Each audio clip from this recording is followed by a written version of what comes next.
Welcome back, everybody, to the Tennessee Titans franchise on Madden 23. I will be recapping the 4-hour off-season live stream from this past Saturday. I still can't believe it went 4 hours, but today we're condensing it to under 40, where I'll show you all of the major happenings and then the undrafted signings that I made. But if you want to watch the 4-hour stream, there is more detail. You'll see a little bit more, but this is all the essential stuff.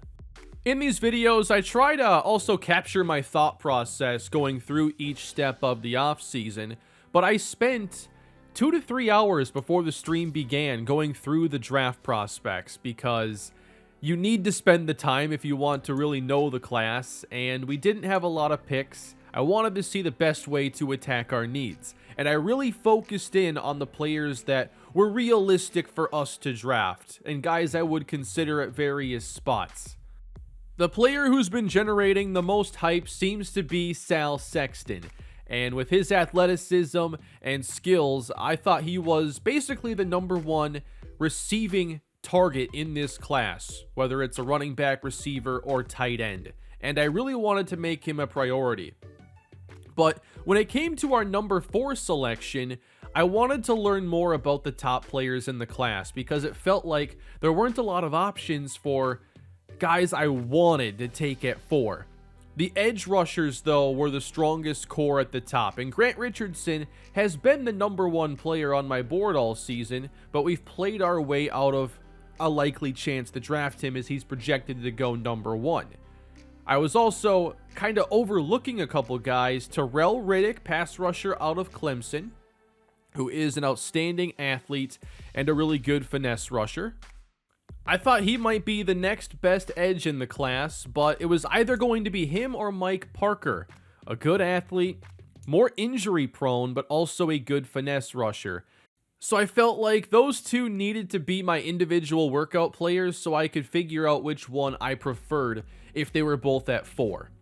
So now we're getting into the actual off-season stuff, and we begin with the coaching staff. You have the ability to fire your coordinators and perhaps get new ones that have more talents unlocked. And that's what I wanted to do here, especially for the offense. There's so much developing we need at every position group but running back. So I wanted a more established offensive coordinator, and Eric Aguilar had some talents here unlocked that I liked. He had already gotten, obviously, a lot of progress towards the more valuable talents at the bottom. So we hire him as the new OC, and that's the only coaching change we made. Probably could have also swapped out defensive coordinator. Then we're going to check out retirements here, and we do get a little bit of a surprise, but Ben Jones was a veteran center, and after 11 years, he does retire, creating an additional need along this offensive line. Here are some of the other veterans around the league retiring. A lot of big names now calling it a career, including Jason Kelce, who will not be an option for us to replace Ben Jones. I already felt like we needed 2 new starters, and this created even more of a need for the offensive line. But I knew for us to start doing anything, we had to clear some cap space. And because I don't think that these contracts are really fair to trade, I wanted to first release Ryan Tannehill, who is set to make, doesn't matter what he makes, but a $36.6 million cap hit is the problem. And that's just too much. No one's going to want to take that on, so we will cut him. We have to eat $10 million basically, but we do free up $27 million that we can put back into other parts of the roster. 2 more players. First up, Bud Dupree. I didn't think this was a great signing for Tennessee at the time. Dupree has regressed. He's not going to be this double-digit sack creator. He's not a consistent pass rusher, and these cap hits are just way too much. And now that he's played a couple years in Tennessee, you can get out of this contract to free up 10.6. Again, we have to eat some money, but we're creating $10 million worth of room. And the third player is somebody that I think is still good and might want to bring back, but the cap hit is just high, and that's Denico Autry. So at 33 years old, we are going to make that move and free up another $7.25 million. And those 3 moves create a lot of space. But there were still a few players I considered trading. I wanted to see what teams would offer for Robert Woods. I thought about Taylor Lewan, but with the retirement of Ben Jones, I went away from that. And then Elijah Molden, just because we have Roger McCreary on the team and we needed to find a way to get more picks. We only had 5 going into the offseason, one of those being a 7th. So we finally had some cap space created. We went from 15 million to 69 million with those 3 cuts. And then I think 22 rolled over from last season. So a decent bit of cap space. But there weren't a lot of players I felt like we had to bring back. I offered some low contracts to guys like Aaron Brewer, and a lot of these players have no interest in the team, which really makes it difficult. We do bring back Dennis Daly for at least some interior line depth, but for the majority of these players, I just chose not to offer a contract, especially because I wanted to see what we could possibly do in free agency. One of the downsides of having a team as bad as we had in year 1 is that for a lot of the player motivations, it's going to really tank their interest in the team, and you have to go out of your way to try and bring them back. So there is a big negative in this game to tanking or just being a bad team because there's no other option. But so many of these players I already wanted to try and replace. Tyir Tart just didn't really have a huge impact for us last season. We didn't offer to him.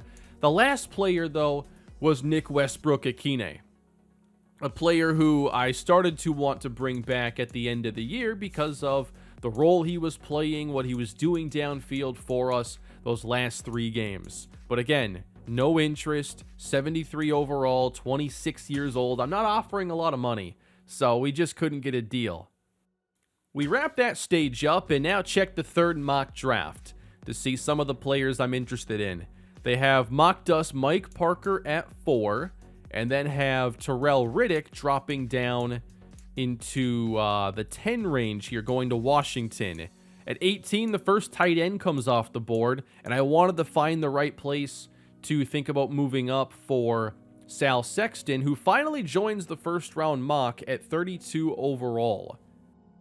Next up, we get the combine data, and the players I was already looking at. I knew they were really good athletes, but this really nails down the tier their ratings are going to be in. Really liked what I saw from Parker. Terrell Riddick has a lot of really good stuff as well. Ran a 4.6 240, has great speed, great strength. And then I found a couple players before the stream that I wanted to learn more about, and linebacker Marcus Jones is somebody I really liked late.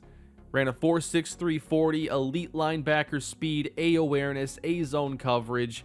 A player with a skill set I think our defense desperately needs to add.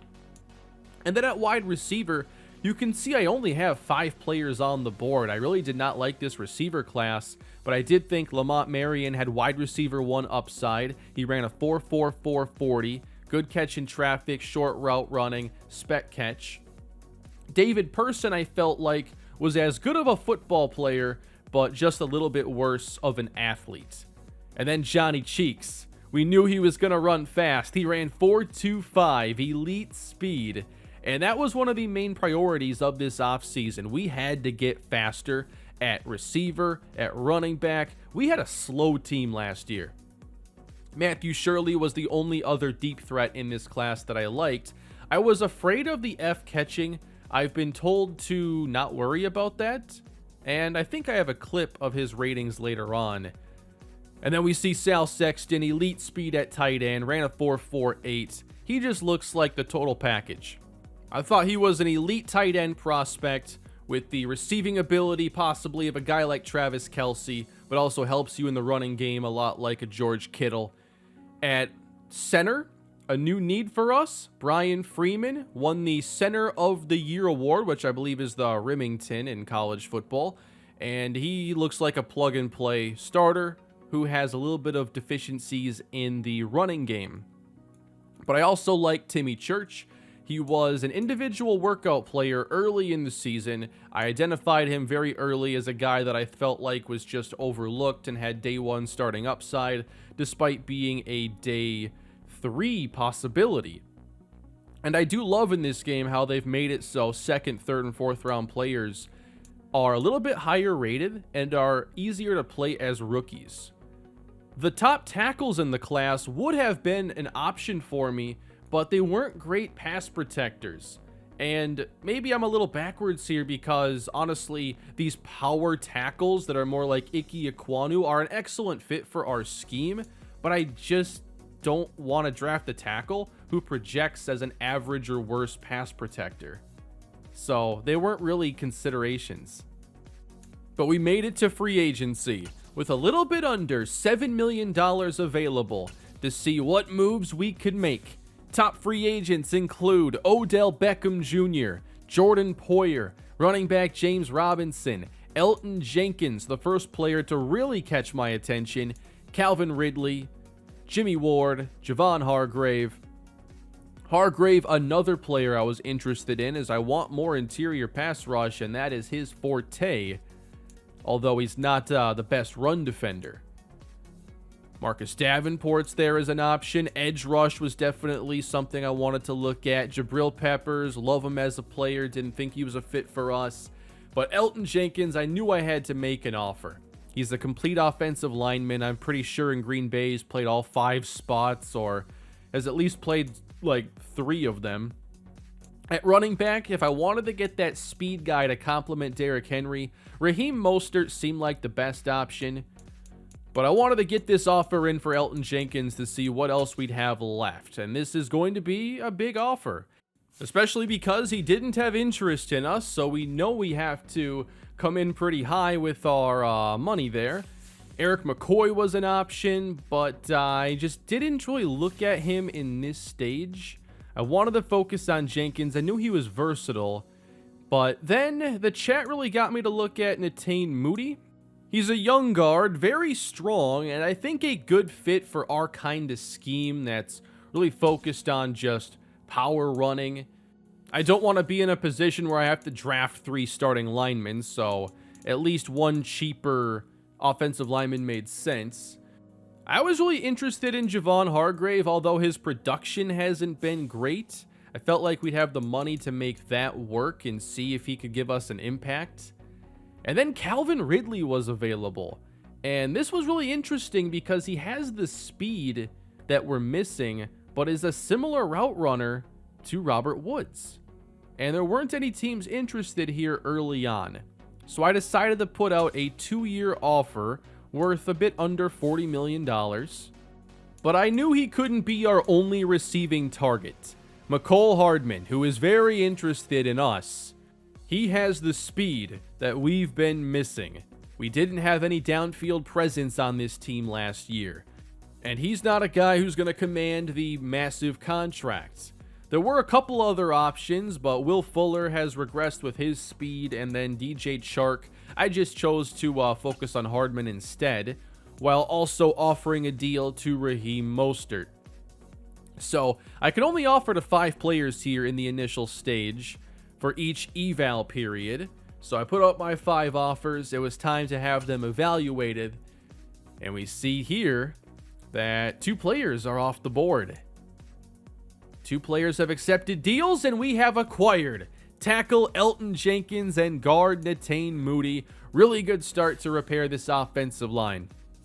Moving over to check on trades. I knew I wouldn't get offers initially for Robert Woods, so I just used the trade finder.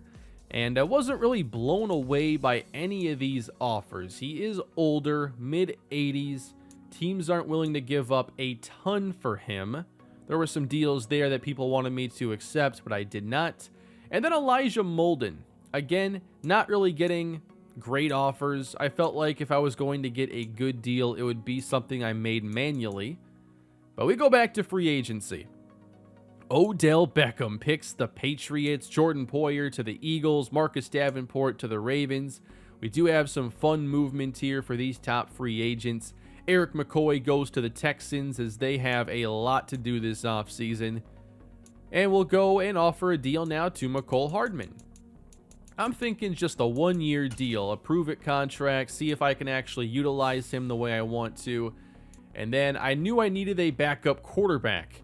And Tyrod Taylor would be an option that would allow us to keep the scheme if he had to play, which is really important. I like the scheme that we run.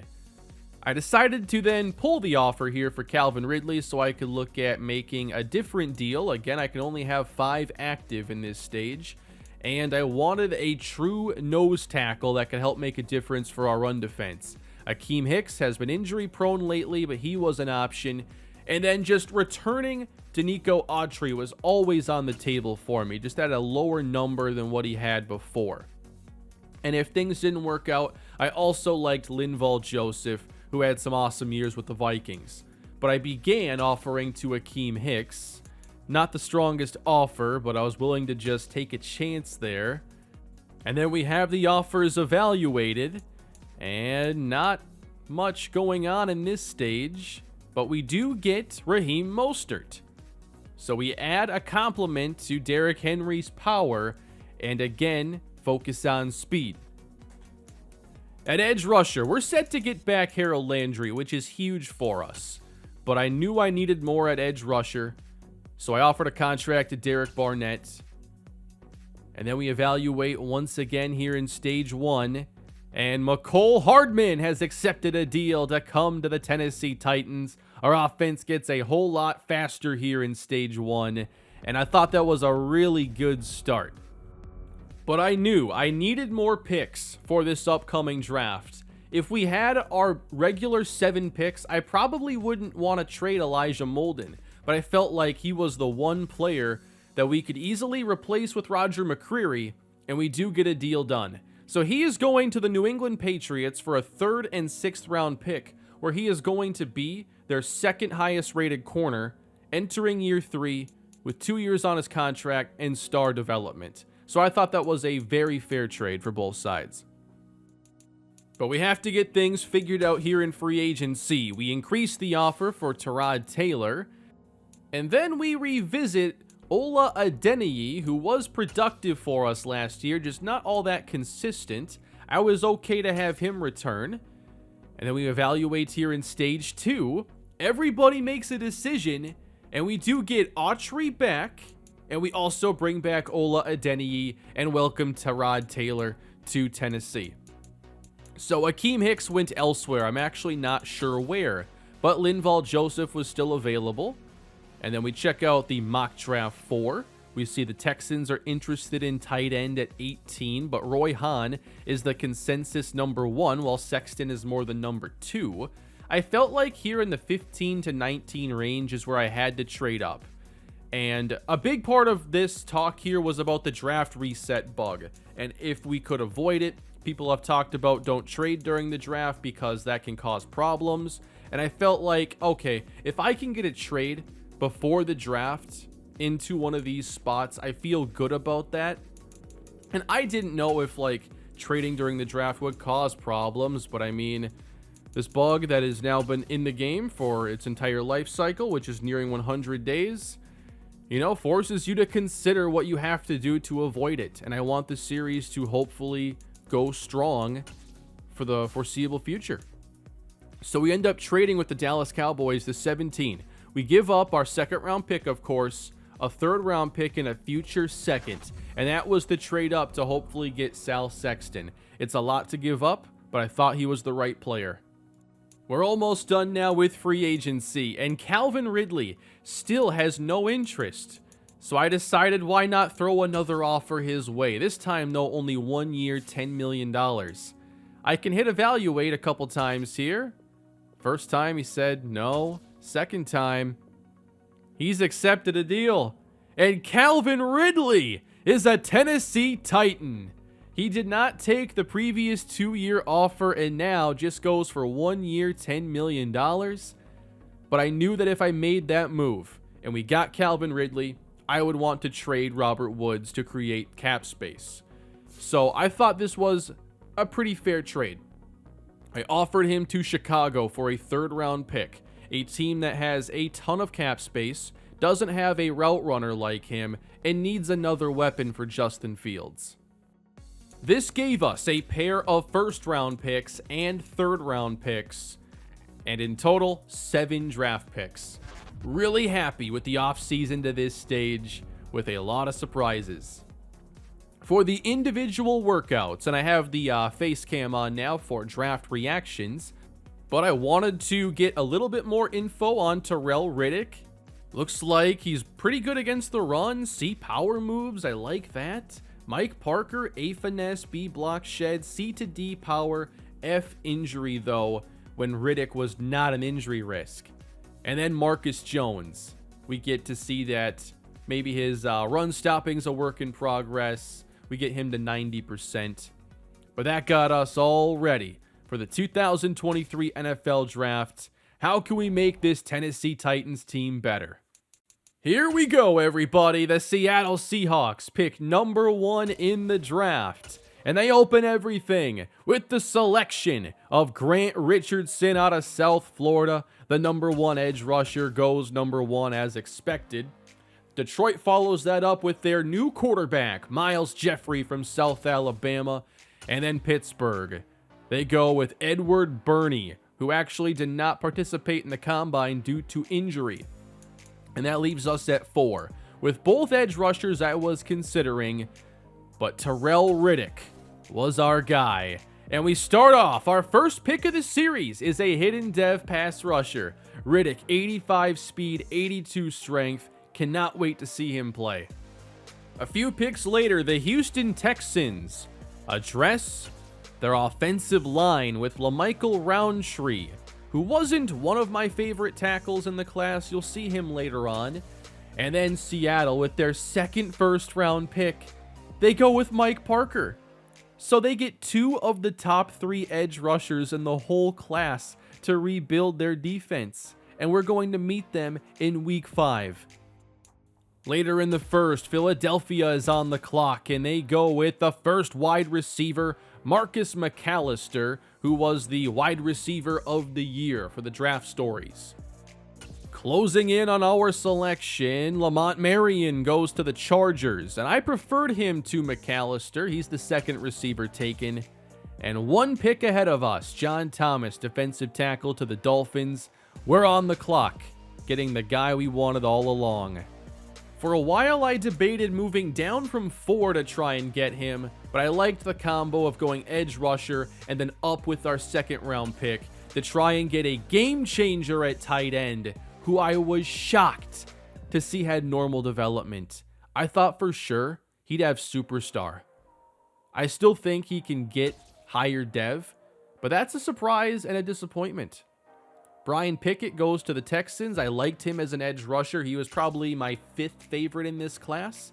And then the Raiders, they go and get wide receiver Johnny Cheeks. There were many who wanted to see us go and get him. He was my 3rd option. Between him, Sexton, and Riddick, I knew I could only get 2. And I picked my favorite 2.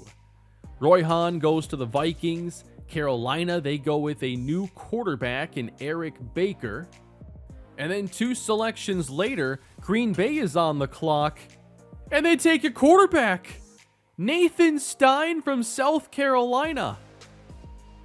And Aaron Rodgers is still on this team. They have done it again, everybody. The Green Bay Packers, planning for their future, take a first-round backup quarterback. While their receivers are Alan Lazard, Braxton Berrios, Christian Watson, and Scotty Miller. Tampa goes quarterback as well. Middle Tennessee State Heisman Trophy winner, Brock Como. And then Deshaun Payton to Jacksonville. And he was one of the only safeties in this class that I liked. Darren Bennett goes to the Bengals, a running back. And the Seahawks go with a quarterback, top of the 2nd. So they prioritize quarterback, but not in the 1st round. We'll see how that works out for them, as Brian Freeman does go here to the Jets. I knew that with me trading up with that 2nd round pick, getting Freeman was likely not going to happen. I was just hoping that once we got to the 3rd round, I'd still have a chance to make some good options. But Luke Long was my favorite guard, and he goes to the Giants. So this is the trade-off of moving up aggressively to go get Sexton. All these guards I liked went in the 2nd round. Closing in on our selection, the Panthers take David Person. I liked him a lot. And then the Patriots on the clock take Marcus Jones. The 2nd round was rough. but it's the trade-off. You can't get everybody that you want. We do eventually get to our pick, round 3, pick 5, and it just seemed like there was no better selection to make than Timmy Church. I wanted a day 1 starting guard. Timmy Church looks like he could be that guy for us, so there wasn't a whole lot of deliberation. Church is the pick, and he's got hidden development, our second of the class.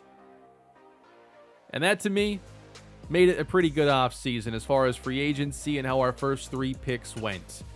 The Texans, a couple picks later, take my favorite nose tackle in Corin Gillespie. Spoiler alert, they had an awesome draft class. The Vikings, here in the 3rd round, they go running back Kareem Gordon to put us on the clock again with our second 3rd round pick.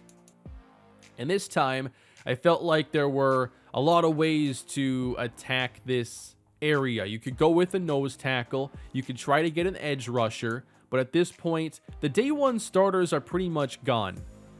So we debated between Rafael Feliz, a linebacker who had some possibilities of being a good coverage player. Rashad Parker was a near 350-pound elite strength nose tackle, and I want that role, but he's not very much developed with C block shed, D power move. And then Darius Davis, who also has elite strength and offers more as a pass rusher right away. So ultimately, I chose between the defensive linemen there, and I went with Parker because I thought his strength would be higher. He had more reps, 358 pounds. We bring in a nose tackle to develop behind Linval Joseph. Later in the 3rd, one of the biggest surprises of the entire day. A fullback in the 3rd round. I didn't know the CPU drafted fullbacks, period. But here in the 3rd round, Ladarius Wood, I wanted to know how good he was. Moving on to our next selection, going edge rusher, and I wanted this skill set. I want a power rusher. So we go get Cedric Samuel. I wish there was a bit more strength here, but I'm excited to at least have a player to develop as a power rusher. And then here in the 6th round, we go with the safety. And I felt like John Barrett at 6'2", 216 with 89 speed. That's a nice height, weight, and speed combination in that area of the draft. And then with our 7th round pick, I targeted a different fullback. Not in the 3rd round, we take him in the 7th. It's Leonard Rouse, who is a really good athlete for the position and should help us as a blocker. So that completes the draft class, and here are the overalls for all the picks. We start off 73 for Terrell Riddick, which made him not a top 25 player in terms of overall rating in this class.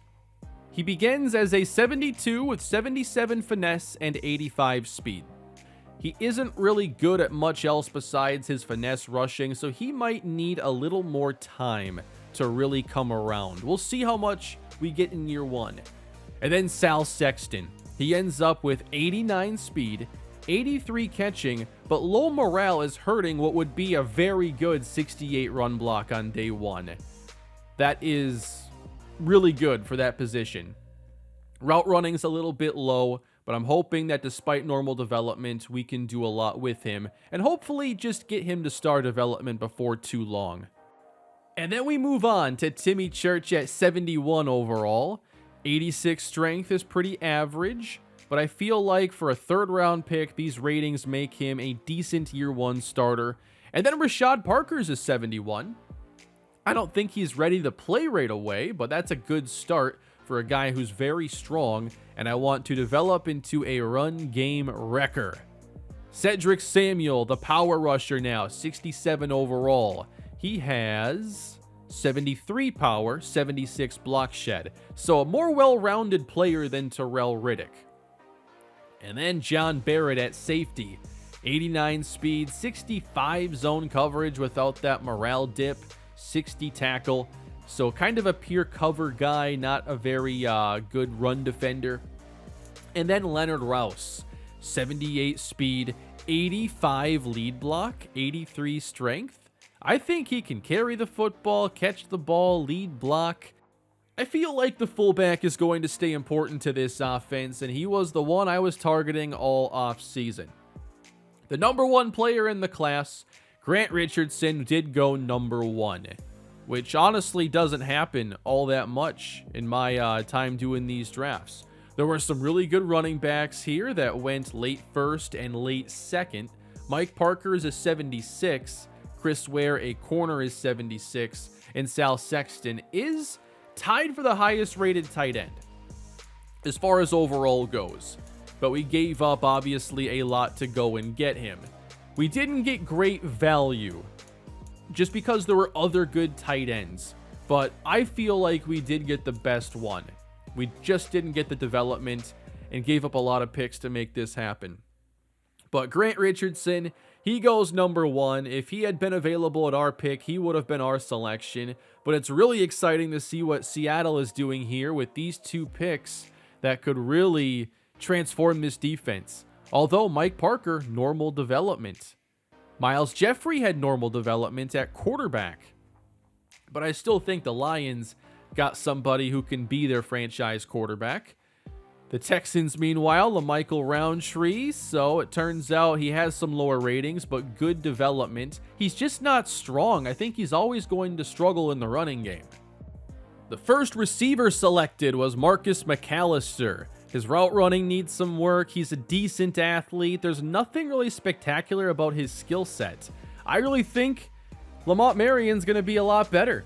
He's faster. He has better catch in traffic, better short route runner.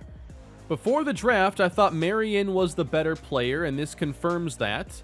The Texans, they also go and get Brian Pickett out of Texas, and I think he's going to be well-rounded, a very good player, normal development, but I wouldn't worry about it. Johnny Cheeks. How good is the speedster? 99 speed, 82 deep route running. He might only be good at one thing, but he has a chance to be the best in the league at that one thing. And here is Roy Hahn, the other 76 overall tight end in this class. He's nowhere near the athlete that Sexton is, though. A 7-point gap in their speeds. Roy Hahn might be a little bit better as a route runner, but I still prefer Sal Sexton. Eric Baker, hidden development quarterback here for the Carolina Panthers as they start over there again. And it was a lot of fun to laugh at the Green Bay Packers. But honestly, this time around, I think Rodgers is actually a year from retirement, and this sets them up for the future a lot better than the Jordan Love pick did. And then Brock Como, a lot of hidden dev quarterbacks in this class, but not the number one guy that was taken. Chuck Blackwell. I think he was a big miss for me, because while his route running isn't impressive, if you can work on that, he's one of the best athletes at the position in this class, and he has a chance to be outstanding. Brian Freeman of the Jets, hidden development center, not the strongest guy, but pretty good pass block rating, still a bit of a work in progress. Another tight end here, Zach Richards, compares to Sal Sexton, just 5 less speed. He's a better route runner, though, just as good of a blocker. And then Marcus Jones. Normal development for New England. 87 speed, 73 zone coverage. I think when it comes to those outside linebackers, if it's not A coverage, you have to overlook it. Because the B coverages do not match up with what you think they're going to be. Corin Gillespie. The Texans get him as well. He was my preferred nose tackle. Ladarius Wood, normal development, 65 overall, and he's not even a good blocker. What was the process here for Miami? Well, I'm going to help them out, as I will any team that I can put a player in a better position to succeed. I made him a running back where he at least has a much better chance to help them out. It's still the strangest pick of the class.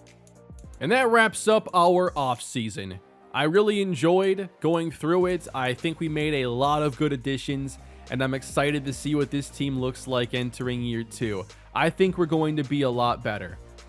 After the stream, I did get us into the preseason stage, and I have not had any sort of a reset. So it's full steam ahead, unless there is some sort of a reset. Hopefully it doesn't happen. But here are some highlights of our undrafted free agent class. It's running back Dante Rose, who can catch the ball a little bit. Decent athlete. I think he's worth a look. But why not 2 undrafted running backs? Come on now. Joe Boyd. I'm hoping to have a power back I can put on the practice squad. So that's where he comes in. And then wide receiver, Armin Booth out of Delaware State. 96 speed. Kick returner, possibility. And then Paul Taylor. Here's an interesting one. 67 overall. Check the speed and route running. He's got a shot to make the roster, I think. Not a rookie, but Chris Manhertz as a pure blocking tight end who only has 1 higher run block than Sal Sexton is also signed. Linebacker Martin Irving, 84 speed, 79 tackle. Liked those ratings. And then I found a coverage linebacker to perhaps put on the practice squad in Max Wheeler, who has 89 speed. Signed a couple corners as well. Here is Justin Gardner from NC State, 89 speed. By the way, any number or accessory suggestions for some of these new players? Let me know down below. But next up for us is going to be the preseason. And my plan is to play through the first game, make sure we can get through that cleanly, that there is no reset, and if that goes well, perhaps a stream later this week of games 2 and 3. Let's hope we can get to year 2 and have some fun with a new look Titans team that is a lot faster, a lot more talented, and I think has a chance to be a lot more exciting this year. Let me know what you thought of the offseason down below. Would you have done some things differently? And leave a like, please, if you enjoyed today's video. Hit that subscribe button if you haven't done so, and I will see you all in the next episode. Have a great day, everybody. That was a lot of fun.